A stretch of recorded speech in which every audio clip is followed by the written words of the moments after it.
With UK inflation now above 10%, many food banks are reporting rising demand and falling donations. And things could be about to get a whole lot worse here. I was talking to one woman and she said that she's having to give her house up and everything because she can't afford to run it.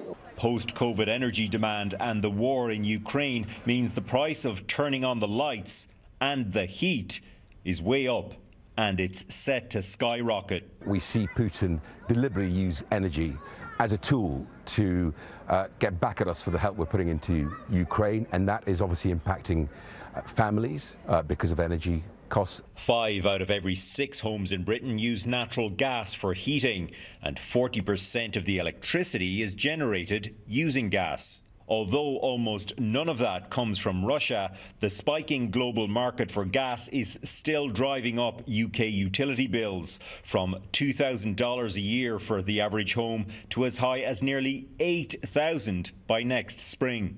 Some European governments like France and Italy are capping such increases.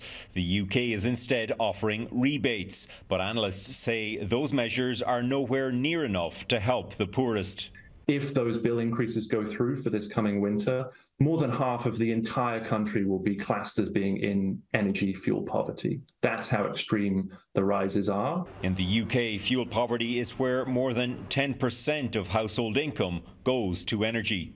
Meanwhile, the 2 candidates to replace outgoing Prime Minister Boris Johnson are debating how best to tackle the issue. Liz's plan is to say, well, I believe in tax cuts, not direct support. I don't think that's right. Critics say time is running out to prevent a catastrophe for the poor. When you know there is a crisis of magnificent proportions coming, you do not say, well, we'll just have to wait until we've got a change in our leadership.